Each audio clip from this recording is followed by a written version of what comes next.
back to Rise and Shine Las Vegas, and we are here in Las Vegas. The view of Las Vegas is amazing here in Las Vegas. We have a really good what do you call a temperature today, right? Do you like the? Oh, it's beautiful. It's why we live here. Yeah. Yeah, right. Yeah. Yeah, we don't sweat. We get a couple of small periods of time, you know, in the first quarter of the year, and then about now, right, where you get maybe 20 to 30 days where it's just beautiful, amazing, and then it changes from there. So yeah. Is that the reason why you move here? One of the reasons, absolutely. Yeah, one of the reasons. And Brandon, this is a kind of like a personal question because when I research you, although you gave me your bio, I still research people. Sure. Yeah, I stalk people. I see this Brandon Davis, who is a singer. That's not you, right? I am a singer, yeah. So that was you. I was like, that's him. Yeah. No, I'm an artist, musician, singer, guitar player, playing a rock band. You know, we've toured all over the country, and we play here in Las Vegas as well, and we're pretty well known, which is cool. That's what I thought. Yeah. I was like, no, that's him. I'm like kind of comparing your picture, and I'm like, yeah, that's him. But you never mentioned that you're a singer, so now I know. Now we know. Yeah, it's a lot of fun. Now I know. So you are in the center of entertainment around the world. Yeah. You're a singer, and now you are running for governor. Mm-hmm. What, I believe the least paid worker here in Las Vegas are entertainers. Mm-hmm. What would you do about that? Yeah, I think more competition. I mean, I'll keep coming back to it. You know, the more competition there is, the more the government gets out of the way of these businesses, the more opportunity for these businesses, you know, to be able to create more opportunity. And you know, if there's more options for entertainers to be able to go to, more different situations, you know, then it's harder to have to be stuck in a particular production or stuck at a particular property because, you know, you can't go anywhere else. So I just got to take whatever they pay me. Does that make sense? Yes, yeah. Oh, you have a question? So would you be for repealing some of the entertainment taxes then that are out there? Oh, absolutely. Yeah, I mean, there's several taxes that should I be elected that, you know, we'll start the process of looking at how to get rid of those. The commerce tax is a perfect example of that. That's the 2015 tax that was the largest tax increase in state history, passed by Republicans. No offense. No. Yeah. And you know, so that's. But yes, you know, I think there's multiple taxes that need to go. Awesome. Well, I'm gonna go get into the more serious question. Sure. So I'm gonna talk about legalization of marijuana. Got it. Yeah, where are you into this? So right now the situation is that there's a lot of confusion because at the federal level, marijuana is still an illegal drug. But many states in the nation have legalized marijuana. And so it needs to be resolved because it's causing confusion and difficulty for businesses that operate legally in the state, but illegally nationally, and so it's difficult for them to have banking relationships because banks are federally chartered at the national level. So it's an issue that needs to be resolved, specifically for the business owners that are involved in this. I've not yet made a decision on what I would support at the federal level. I see the advantage of decriminalizing it so that businesses have some clarity on the topic. But I also see some of the social issues in Denver, for example. Colorado was one of the early states to legalize it, and it appears that it's created some social issues there with homelessness and it as a gateway drug. But I don't know enough about the issue yet to have to know what position I would take. Well, what would you think that once we legalize marijuana nationally, we're gonna start legalizing cocaine? Right, and there are groups that lobby for that too, to lobby to go beyond marijuana.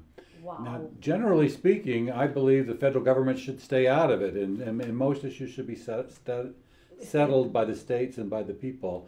And so that side of me, the side that says we should have a limited federal government, would say the federal government shouldn't have a role in this. But again, I want to look at the ramifications of that before I could take a firm position on it. That's fair. Mm-hmm. What in balance with the federal, how would the state, take care of this legalization of marijuana? Yeah, no, I'm very fortunate to have been here and been a strong advocate for legalization of cannabis here in the state of Nevada. I think that's one of the amazing liberties that we have and one of the great rights that we have here in the state. But as far as the federal side of it, I think it should be decriminalized yesterday. I mean, we've seen the war on drugs be a complete failure. It's caused more financial burden and more social problems than it has good. So I'm a big advocate for that, and I'm actually the only governor candidate here in the state of Nevada that's for, and it would push for decriminalization of all drugs here in the state of Nevada. Wow. And then we should vote for Brandon. Well, and it's one of those things that we've seen in Portugal, a great example of what happens. We've seen the social issues decrease. Oregon is a perfect example more recently here, is one of our state neighbors that has done that, and we've seen some very, very positive data from that. At the end of the day, the black market creates bad actors, right? And if you reduce that, suddenly we don't have as much trafficking, we don't have as much issues coming into our country. So if you remove that, I think you remove a lot of the problems that we have. You get people out of prison. Root. Yeah, that's the root. That's the root. And we still have people incarcerated, regardless of what our president recently just did. We still have people in prison for these nonviolent crimes of possessing an ounce of cannabis or these other drugs. So I want to get people out of cages and back home with their families and become productive members of society. And I think that's way more important than the bureaucracy of it. Wow. Well, having the cannabis business in Vegas actually gives a little bit, or maybe more of the economic. We gain more business, more jobs, but it doesn't mean that it solves a lot of problems. Right. And I was going to talk about the economic. There you go. What do you guys think the Fed, this is for you, is doing in the fight against inflation? Yeah, we've seen inflation run rampant throughout the country, and in Las Vegas, it's worse than the rest of the country. The rest of the country is around 8.5% inflation, and we're running close to 16% inflation in Las Vegas. Gosh. Yeah, and it is hurting families in my district. It's hurting families in southern Nevada, especially the low income or those on a fixed income. They're having a difficult time because they have to decide between buying gas or groceries. And so it's really having a very bad effect on Nevada families. And it all started with excess government spending. The federal government has been printing, borrowing, and spending trillions of dollars that we don't have. They're just printing the money. And when you do that, it leads to inflation. Any first-year business student will tell you, if you have high demand, artificial demand created by all of this government spending, and that government spending is at every level, the national, the state, and the local level, that's going to raise prices on everything. And it's going to, when you print money, it lowers the value of your money, and so the dollar doesn't buy as much as it's done before. So to solve that problem, we've got to stop the government spending, right? Yeah, that's what we had, Russell. Stop spending. Yeah, it's not that difficult. Yeah. You gotta stop spending, and we also need to encourage people to get back to work. When we shut down our factories and stores, that sent a lot of people home, and we didn't produce the goods that we need, and it disrupted our supply chain. And so we need to stop paying people not to work. We need to give people. Well, that's what one of social media shows is trying to do is where I'm trying to get funding so that I can give more work to people. Great. Yeah, that's one of my goal right now, and I hope we can get through this. We are working with different organizations. So yeah. So in the state level, how about the inflation? Here in Las Vegas, he just mentioned that we have 16%, way more than any other states. How we, in the state level, how are we gonna, tackle this problem? Yeah, well, currently they're not, and that's a big issue, and there's not, there's obviously he's right, the spending is what is causing the inflation. on the state level, I mean, there's some things that we could do, and we've seen other states do, you know, like a gas tax holiday to get some relief to people in the state. Well, we can't do that because our legislature has implemented a statute that even if we, you know, were to decrease that, there's a mechanism that puts it right back up to where the federal level is. So we can't even, you know, offer, you know, gas tax relief to our residents. That's one thing that I would. That goes to the federal? Gas It tax goes. relief? It goes back up to the rate. So basically, it's a mechanism that doesn't allow us to, you know, offer any kind of gas tax holidays to our residents, which is an atrocity and something I'm heavily in favor of getting rid of at the end of the day. But Just again, stop driving. yeah, and I think another big thing that I'm talking about is, again, repealing taxes, existing taxes, and finding ways to decrease spending. Right? When we decrease spending, we can, and repeal taxes, we can get more money back to Nevadans. You know, it's their money, it's their hard-earned money, right? Yeah. And right now it's being wasted. And so, you know, I will, you know, if elected, you know, be running a full audit of current spending and, you know, working with the controller and the treasurer and everybody. You can hire me too. Yeah, absolutely. To find out where we can shore up some of that money and get it back to Nevadans because they're hurting right now. Yeah. You know, Marie, you mentioned that stop driving. But that's not an option for most working class people, right? And they're having to make a decision: do I drive or do I eat? And we shouldn't have that situation. This entire crisis, inflation crisis, was all created by the government. And we've got to, as Brandon said more than once, we've got to get the government out of our lives and allow people to make their own decisions. I love that. I love that this guy is actually like taking the responsibility instead of putting the responsibility to the people. That is amazing. Thank you, Mary. Well, you know what? This is a really good conversation, but you actually bring up a good point about spending. What is your position on the $20,000 giving away to student loans forgiveness? So I'm against it. I think when somebody signs a document, I have so many. Come on. when somebody signs a document that says that they promise to pay the money back, I think they ought to do that. And what you have is plumbers and construction workers and blue collar workers who never went to college.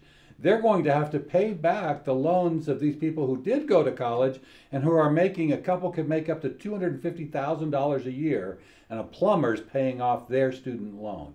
Don't be fooled that this is just wiped out. It's not wiped out. It's still a debt. It's still on the U.S. government still has, it's owed that money. It's actually a raise from the student, but not That's from right. the The government. debt is still there, and it'll be the people who didn't go to college that are going to have to pay off that debt, and that's just not fair. How about you, Brandon? Did you I agree. Do you have any student loan? I paid mine. I remember, you know, not only student loans, you know, having to get those when I went to college, but you know, I remember in my dorm room, you know, my first week in college, going and checking my mailbox, and I had about 8 different credit cards sitting there. I had just turned 18, right? So let's talk about predatory lending, right? And I think that's kind of a root of the issue with this situation, is that it's government-caused problem through predatory lending, in allowing these banks and allowing these institutions to provide these loans. And now they want to bail them out, and I just don't get it. But you know, I paid mine off, and I know that it's very tough for some people to, you know, pay theirs off.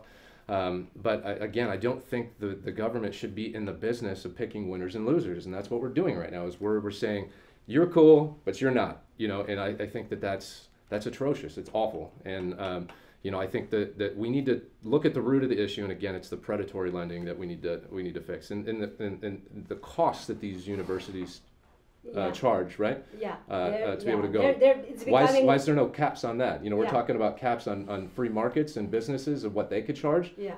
but a university can charge whatever they want. Wow. Yeah. Well, you know what? I think I agree with you guys about the loans, the student loans. But although I'm kind of like torn between the decision because I have student loans. You know what I mean? The only thing that I agreed to this student loans forgiveness is because I think, in my opinion, that this kind of help our economy. Why? Is because now if the student loans goes away, now these people who have student loans have enough money to actually give back to our government, to our economy. The only credit that cannot be for that cannot go away is student loans. And I wanna actually go back to Russell about this, because we have discussion about the student loans forgiveness before. So I guess my question to you guys would be, I get the idea that you don't want student loan forgiveness, but my question would be like, how would you feel about the idea of letting you be able to bankrupt, right? Student loans are the only loan that you can't file bankruptcy on. And sure, you've got a plumber that starts a business and takes on debt and can't pay that off. But on the other side of that, if his business fails, he can file bankruptcy on it. If you go to school and you get a degree and there's no jobs for that degree, that's a failed business. Mm-hmm. How is that not a failed business? Why can't I bankrupt that? Mm-hmm. Right? Why can't I go like, okay, that didn't work? Right? All right. Before they answer that question, let's go on a quick break. Oh, stay tuned. Yes.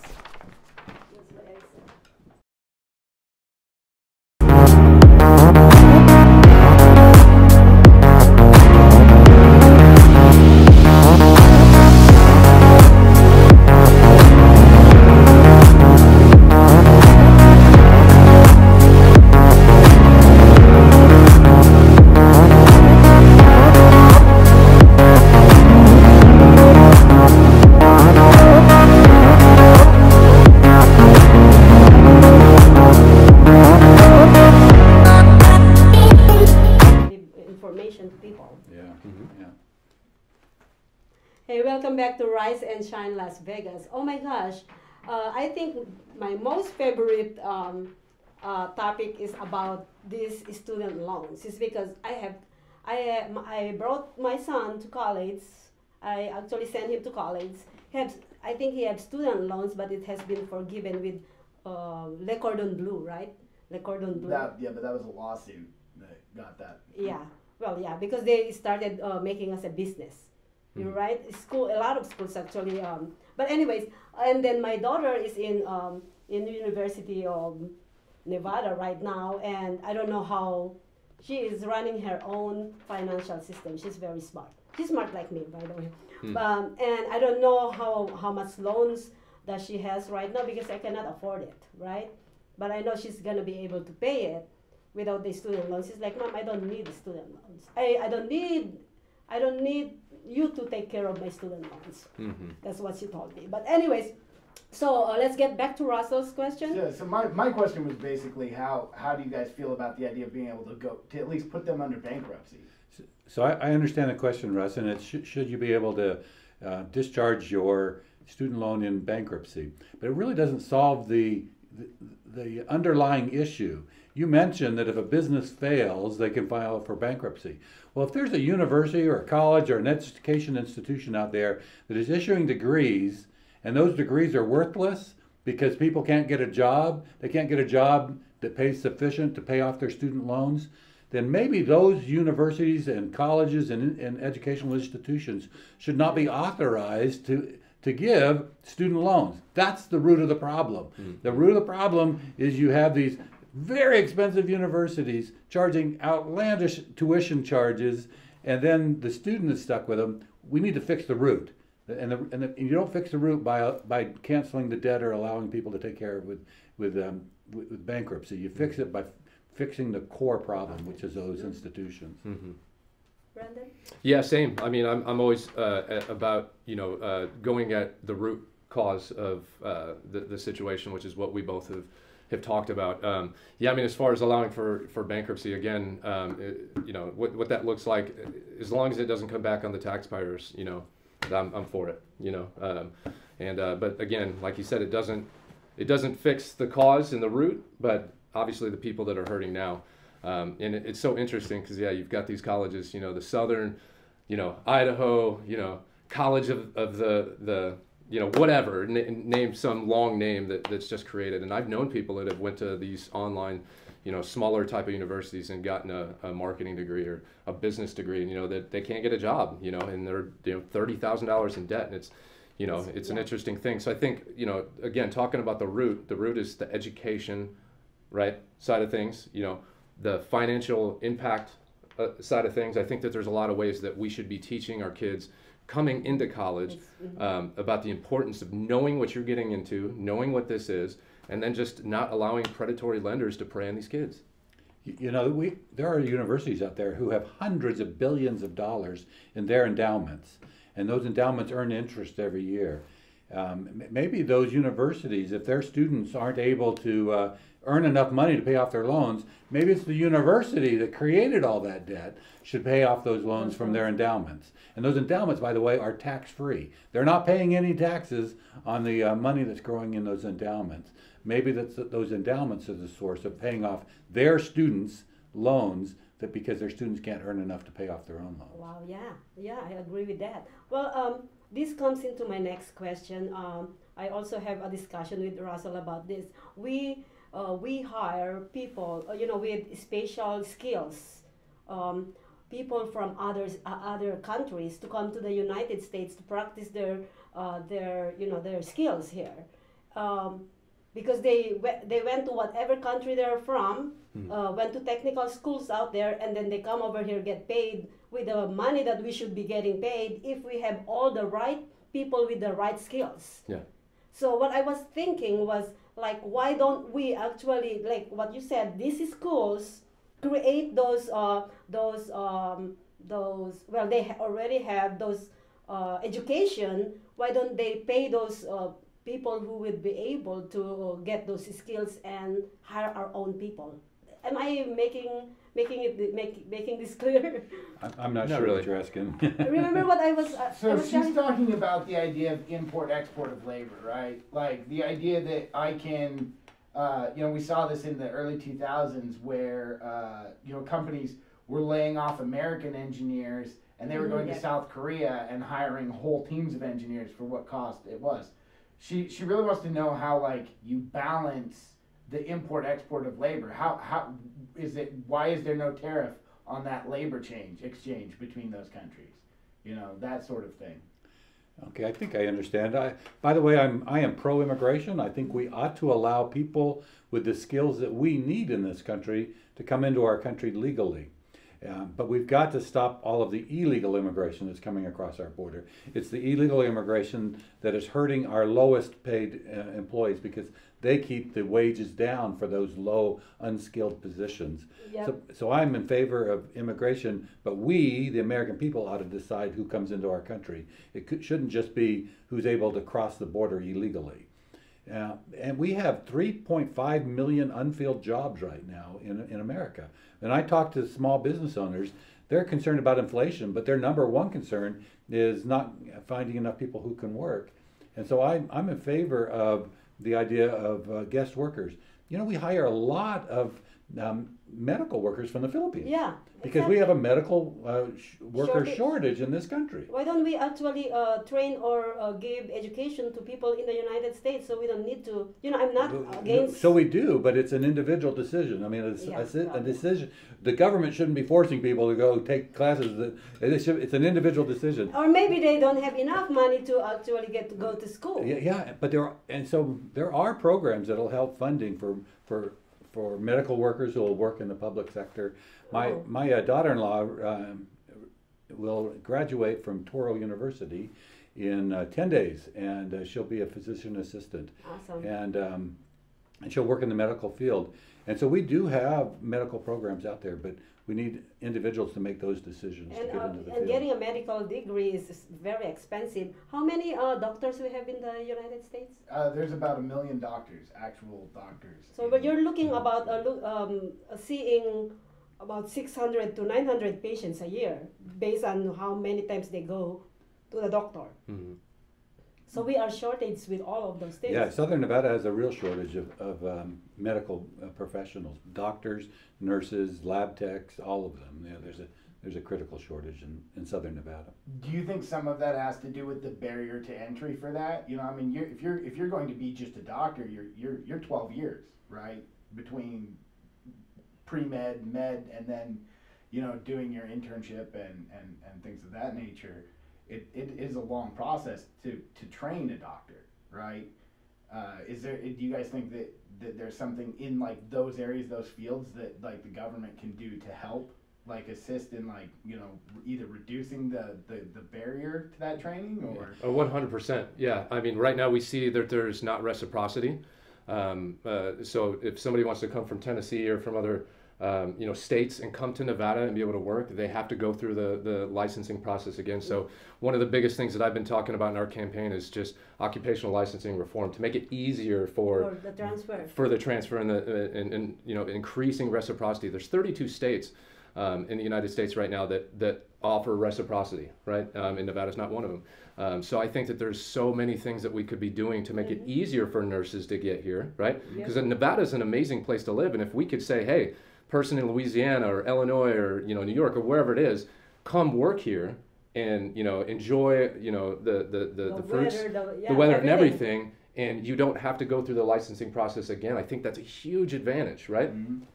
We should actually give more lenient to those skilled workers. You know what I mean?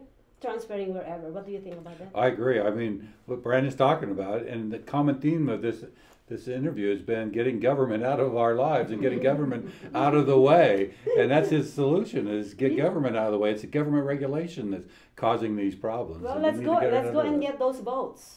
Yeah, good. Absolutely. Good. Well, Yeah, anyways, you guys are so amazing. I really had fun doing this interview. I've been doing interview for over 4 years now, and one of my favorites so far is this interview because it's very, very like you know, educational. Yeah. Yeah, you guys actually I just learned a lot of things today. Not one, a lot of things. Great. But anyways, guys, Brandon, where they can find you? They can find me at electbrandondavis.com. We're on Facebook, Instagram, Twitter, TikTok. Just do a Google search, Brandon Davis, Nevada Governor. You're going to find and you'll see the music. Yeah, and find some of the music if you like rock and roll. How about? And robertsonforcongress.com. Robertson, the word for Congress.com. Awesome. Thank you so much for being you. here. And, you know, good luck to both of you guys. And I will be, I am promising this. I don't promise much, but I'm promising this. I am actually sharing your posters around social media and my site. So please go ahead and vote on November 8th. Actually, early voting starts on Saturday, right? That's right. Yes. That's right. And go to your, they can only go to the location to vote, correct? Any location they want, or they have mail-in ballots. Oh, yes, Either way. the mailing ballots. I didn't receive mine. I need to go, actually. You know what? I never experienced to go on a location, so I'm going to go this time. And yes, you guys got my votes. If I can vote for you in my district, I would. But anyways, thank you so much for all the viewers out there.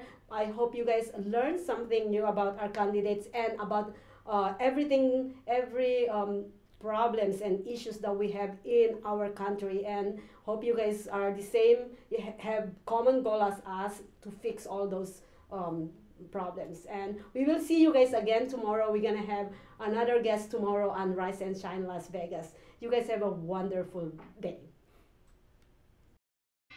Retired Colonel Mark Robertson spent 30 years in the U.S. military. Congress, it wasn't even on his mind. But Colonel Robertson never expected our country to be so off course. This recipient of the Legion of Merit and Bronze Star for his leadership in combat zones has one more mission: to rescue our economy, lower gas prices hurting Nevadans, and make grocery shopping affordable again. I'm Mark Robertson, and I approve this message. To support freedom while limiting your choice is simply a fraud. I'm Brandon Davis, candidate for governor of Nevada in 2022. I've always said that freedom requires choice. If you don't have a choice, you don't have freedom. I am the only Nevada governor candidate in 2022 that supports true choice, and here's why. The incumbent Steve Sisolak in 2020 took away the choice of hundreds of thousands of businesses to operate and employees to work. He also took away the choice of parents to send their children to school. All of Nevada's K-12 schools will close for students starting tomorrow. He has vocally come out against open primaries and ranked choice voting, both of which gives more choice to voters in our state. Even his political party, the Democratic Party, works to block advancements in school choice and health freedom while claiming to be about a woman's right to choose, or whatever trendy thing they decide to get behind of the day. My other opponent, Joe Lombardo, was happy to remove his Las Vegas Metro police officers' right to choose and health freedom. He's vocally stated he would have locked down the state just as Sisolak did. Would you have shut down businesses? Yeah. As a conservative Republican, it is almost guaranteed that reproductive rights, gay marriage, and many other ways Nevadans have a choice will be in question should he get elected. Make no mistake, these two candidates are the same. They're more interested in control and manipulation than freedom, choice, and allowing you to live the way that you choose. The truth is, I'm the only candidate who supports choice all of the time. Your right to choose what you do with your body, who you marry, how you operate your business, and your child's education are things that I'm fighting for. Even my campaign running as a libertarian third-party option is an example of my dedication to choice as we fight the two-party duopoly to provide more choice for Nevada voters. Outside of the broken two-party duopoly system. Choice of one thing, but not the other, is just pandering, period. True freedom requires choice. And if we're to continue working to make Nevada the freest state in the United States, it's going to take true leadership at the top who understands what true choice is. Be bold in 2022 and choose a new path forward. Vote for choice.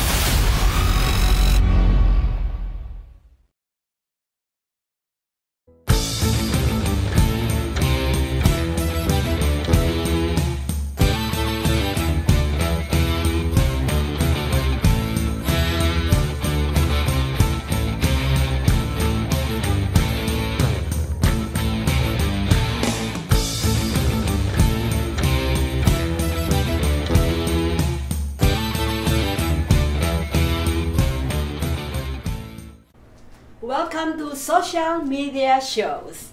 Have you been watching social media shows recently? Of course you have. We have been live streaming for 4 years across social media platforms. We produce over 70 shows with over 1,000 episodes. In the process, we've helped over 100 creators realize their dreams and start their own show. We give platforms to promote your business. If you are an artist, if you have an event, if you are entrepreneurs, or if you have a story. If you haven't done it yet, go ahead and subscribe and follow us on major social media platforms. And if you have a great idea of a show, join us. Social media shows can help you produce and live stream your own show. Let us help you make your dream become a reality.